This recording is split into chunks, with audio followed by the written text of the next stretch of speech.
رمضان ہے اللہ سے قربت کا مہینہ، برکت کا، سخاوت کا، محبت کا مہینہ۔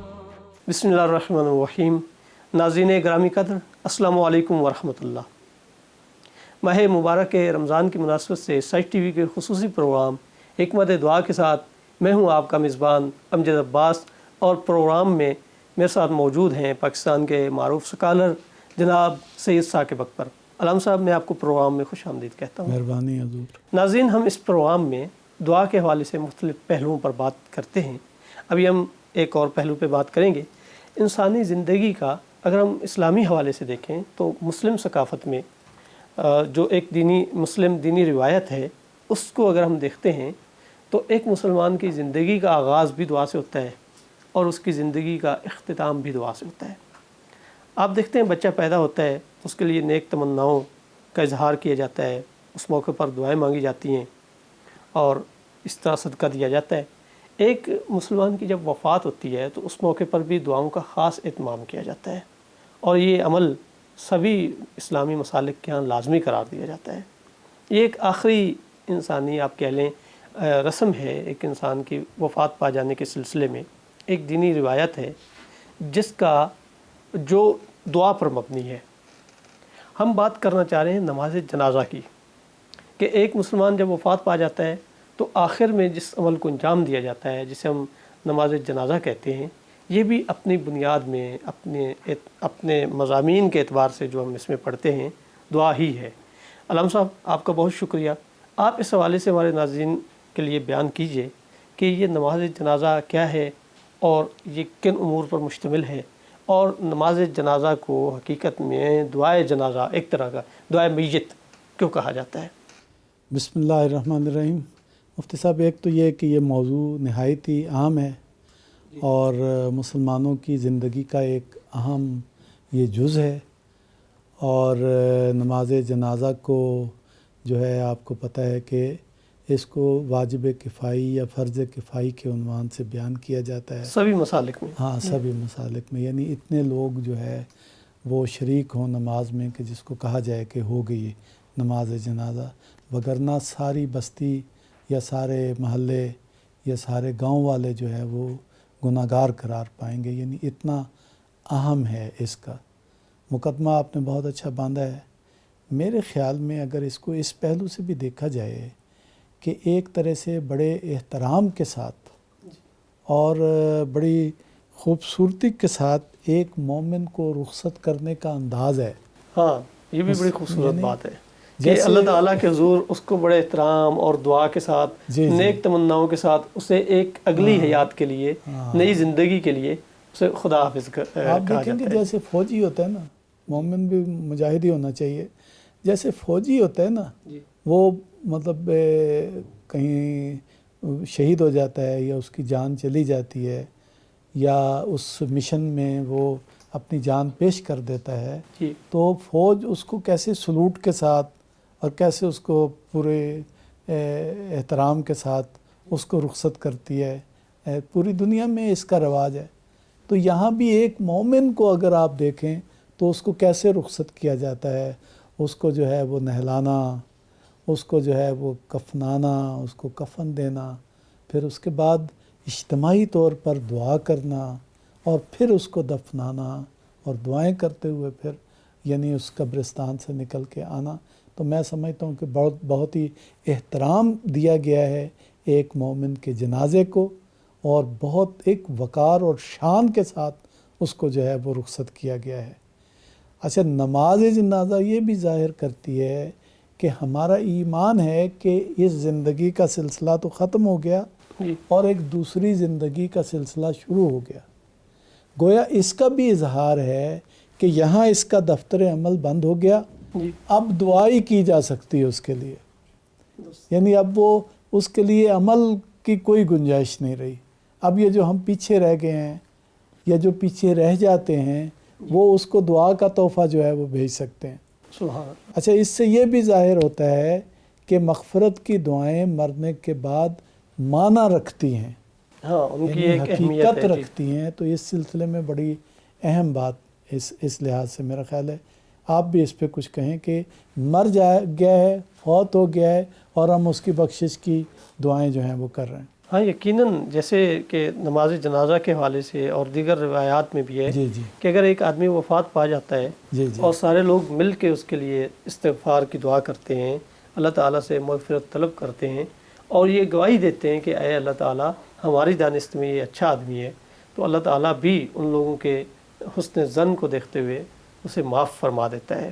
اور جیسے حدیث میں بھی ہے کہ سب سے اچھا انسان وہ ہے، خیرکم، کہ تم میں سے بہتر وہ ہے کہ جو انفع الناس، لوگوں کو زیادہ فائدہ دینے والا ہو۔ تو اگر ایسا انسان ہے کہ جس سے لوگوں کو زیادہ فائدہ پہنچا اور بڑی تعداد میں لوگ اس کے لیے خیر خواہی کا اظہار کرتے ہیں اور یہ گویا گواہی دیتے ہیں کہ اے میرے مالک یہ بہت اچھا آدمی تھا، تو یقیناً اللہ تعالیٰ کی رحمت وسیع ہے، وہ اپنے حقوق کو تو معاف کر سکتا ہے۔ حقوق العباد کا جو معاملہ ہے وہ سنگین ہے، تو اگر حقوق العباد کے لحاظ سے اس آدمی کی یہ کیفیت ہے کہ لوگ اس کے معترف ہیں، اس کی عزت کرتے ہیں، اس کی قدردانی کرتے ہیں، تو یقیناً اللہ تعالیٰ تو گناہوں کو معاف کرتا ہے، اور شرک کے سوا اس کا اپنا وعدہ ہے کہ وہ جس گناہ کو چاہے، جس خطا کو چاہے، نہ صرف معاف کر دے بلکہ ان برائیوں کو حسنات میں بدل دے۔ سبحان اللہ، جہاں آدمی نے غلطیاں کی سبحان اس کی غلطیوں کی تلافی بھی کر دی جائے اچھے انداز میں۔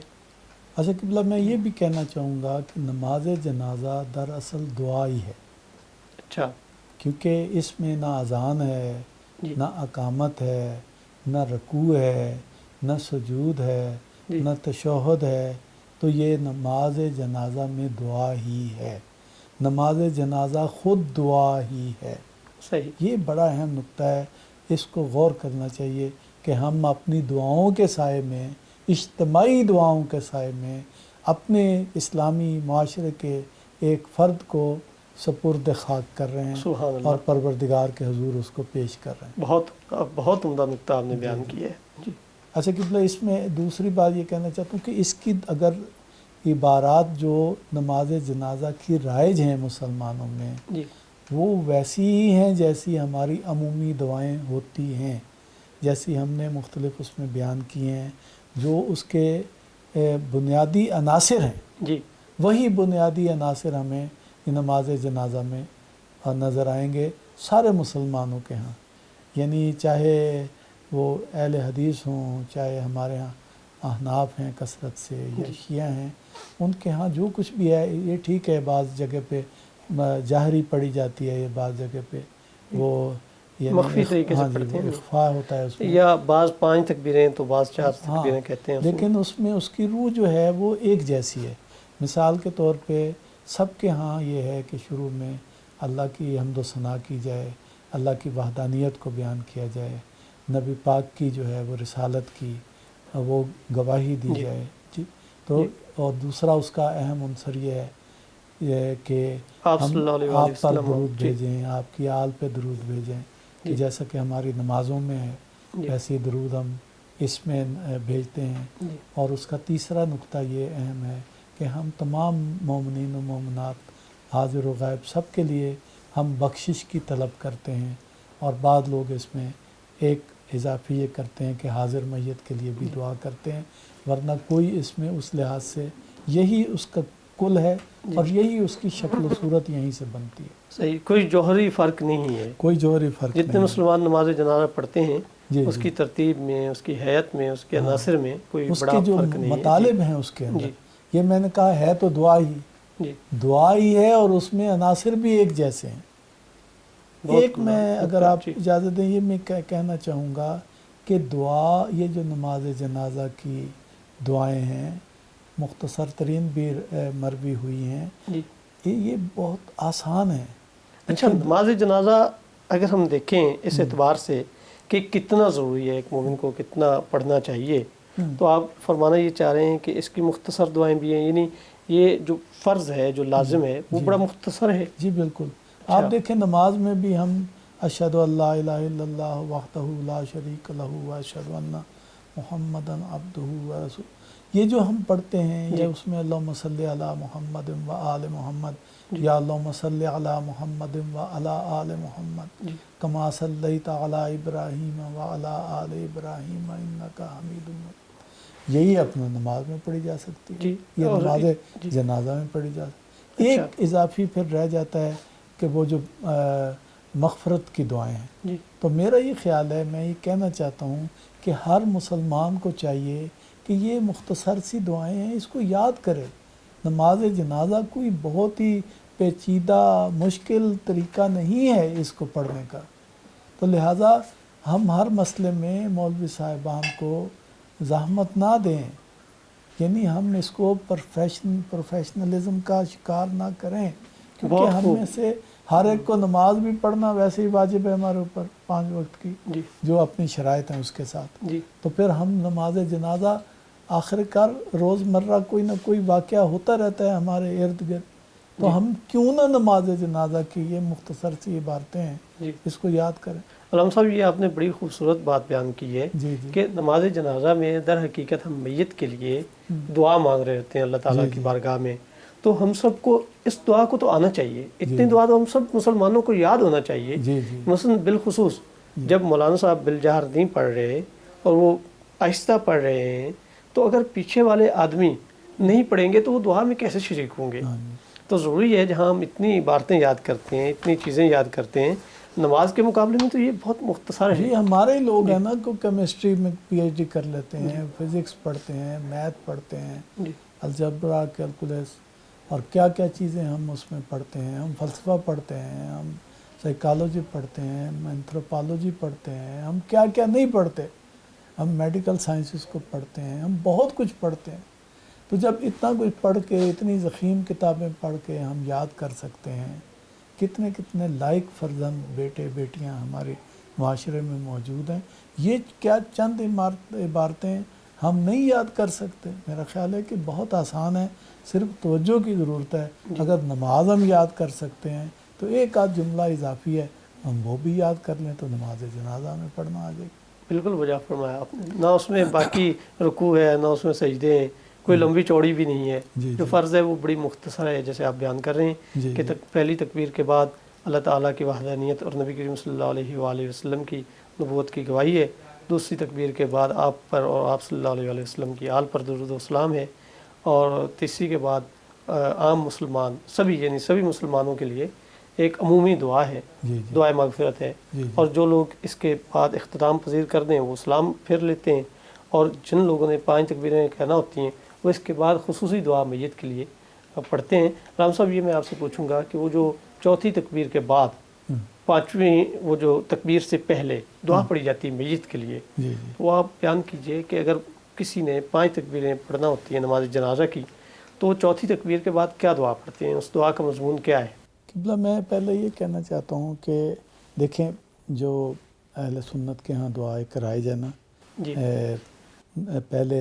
پہلی تکبیر کے بعد درود شریف پڑھا جاتا ہے، پھر دوسری تکبیر ہو جاتی ہے، پھر تیسری تکبیر. مثلا یہ جو ہے نا، یہ پہلی تکبیر، دوسری اور تیسری، پھر یہ دعا پڑھتے ہیں، پھر چوتھی تکبیر ہو جاتی ہے. یہ ہے اللہم اغفر لحینا و میتنا و شاہدنا و غائبنا و صغیرنا و کبیرنا و ذکرنا و انسانا. اللہم من احییتہ منا و احیہ علی الاسلام و من توفیتہ منا فتوفہ علی الایمان. کہ یا اللہ تو ہمارے زندوں کو بخش دے، ہمارے مردوں کو بخش دے، ہمارے حاضر افراد کو بخش دے، ہمارے غائب لوگوں کو بخش دے، ہمارے چھوٹوں کو، ہمارے بڑوں کو، ہمارے مردوں کو اور عورتوں کو، سب کو بخش دے. یا اللہ تو ہم میں سے جس کو زندہ رکھے تو اس کو اسلام پر زندہ رکھ، اور جس کو ہم میں سے موت دے تو اس کو ایمان پر موت دے. تو یہ وہ ہے جس کو چوتھی تکبیر سے پہلے عام طور پہ اہل سنت پڑھتے ہیں، اور 5ویں اور اسی طرح چوتھی تکبیر سے پہلے جو اہل تشیع پڑھتے ہیں وہ بھی اس سے ملتی جلتی ہے. اللہم اغفر للمومنین والمومنات والمسلمین والمسلمات الاحیاء منہم والاموات تابع بیننا و بینہم بالخیرات انکا مجیب الدعوات انکا علی کل شیء قدیر. یہ بھی سب مومنین و مومنات، سب مسلمین و مسلمات کے لیے دعا ہے. لفظوں کا فرق ہے لیکن معنی میں کوئی جوہری فرق جو ہے وہ نہیں ہے. اب جو آپ نے سوال کیا کہ پھر یہ جو دعا کی جاتی ہے اہل تشیع کے ہاں ہاں اس تکبیر کے چوتھی تکبیر کے بعد جو دعا پڑھی وہ جاتی ہے مختصر ترین تو یہ ہے کہ اللہم اغفر لہذہ المیت، جی کہ پروردگار اس میت کو بخش دے. کچھ اس کی باقی تفصیلات بھی ہیں، مثلا مرد کے لیے کہو تو یوں کہا اللہم انا ھذا عبدک وابن عبدک وابن امتک، پروردگار یہ تیرا بندہ ہے جی اور تیرے بندے کا بیٹا ہے تیری کنیز اور کا تیری بیٹا ہے. کنیز جی کا بیٹا ہے، نزل بکا، تیرے حضور حاضر ہو گیا ہے، سبحان اللہ. وانت خیر منزول بہ، اور تو بہترین میزبان ہے. جی اللہم ان لا نعلم منہ الا خیرہ، پروردگار ہم نے تو اس کو خیر ہی دیکھی ہے اس بندے سے. سبحان وانت عالم بہی منا، تو البتہ بہتر جانتا ہے ہماری نسبت. اللہم ان کان محسنا فزد فی احسان، اگر یہ بندہ نیک تھا تو جانتا ہے تو تو اس کی نیکیوں میں اضافہ کر دے. سبحان اللہ. وَإِن كَانَ مُسِيًّا فَتَجَاوَزْ عَنْهُ، اور اگر یہ گناہ گار تھا تو تو اسے بخش دے. سبحان اللہ. وَغْفِرْ لَهُ، اور اس کی مغفرت فرما. اسی طرح باقی بھی الفاظ ہیں. جی. تو ایک طرح سے حاضر میت کے لیے بھی ایک بخشش کی دعا ہے اور اس میں کچھ بھی نہیں ہے. تو لہٰذا میں یہ عرض کرنا چاہتا ہوں اس موقع پر جی وہ یہ کہ یعنی اس جنازے کی نماز کو ہمارے ہاں بعض اوقات فرقہ وارانہ شکل دی جاتی ہے، جی یہ درست نہیں ہے. اچھا.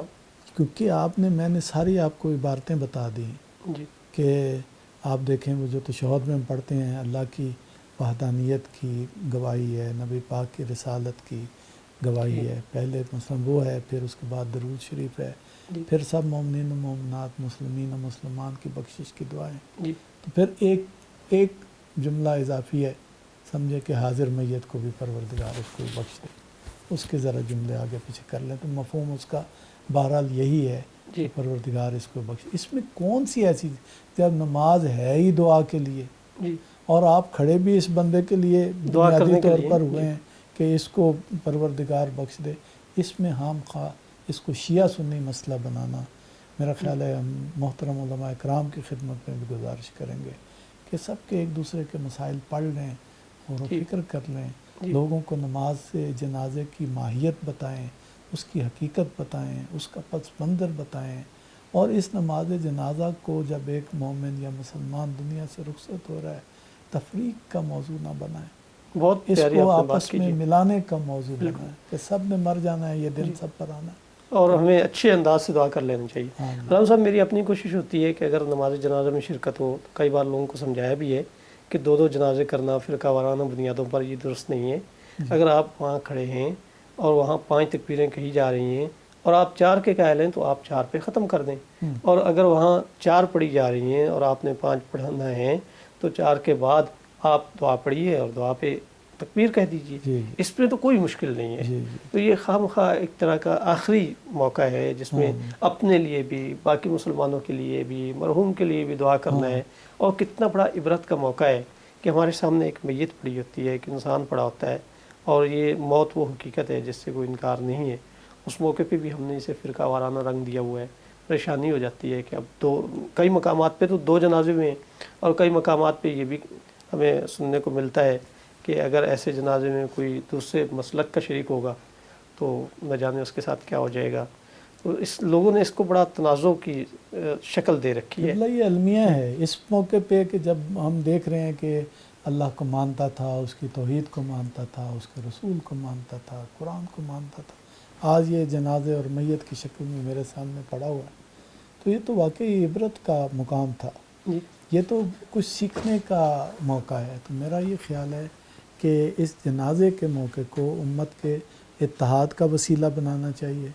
اور یہ اگر ساری عبارتیں جو میں نے ان میں سے کچھ پڑھ کے سنا دی ہیں اور اس کی کیفیت بتا دی ہے اور نماز جنازہ کی جو ہے ماہیت بتا دی ہے کہ یہ دراصل دعا ہے مرنے والے کے لیے، تو میرا خیال ہے پھر اس کے بعد کوئی گنجائش نہیں رہ جاتی. ہاں، تنازع کی کوئی صورت بچتی نہیں ہے. ہاں.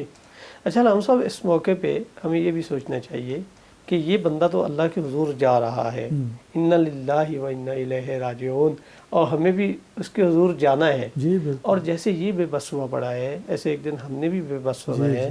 جیسے اس کے دونوں ہاتھ خالی ہیں، ایسے ہمارے بھی دونوں ہاتھ خالی ہونا ہے، ہمیں وہاں پہ اپنی فکر کرنا ہے۔ اور میرا یہ خیال ہے کہ کسی انسان کے ساتھ اگر ہمارا کوئی تعلق ہے تو کم از کم جو ایک آپ کہہ لیں کہ دوستی کا حق ہے، جو ایک بھائی چارے کا، اسلامی اخوت کا حق ہے، جو ہم اس کی جان کے پرواز کر جانے کے بعد ادا کر سکتے ہیں، وہ نماز جنازہ ہے۔ تو اسی طرح خوش اسلوبی سے انجام دینا چاہیے۔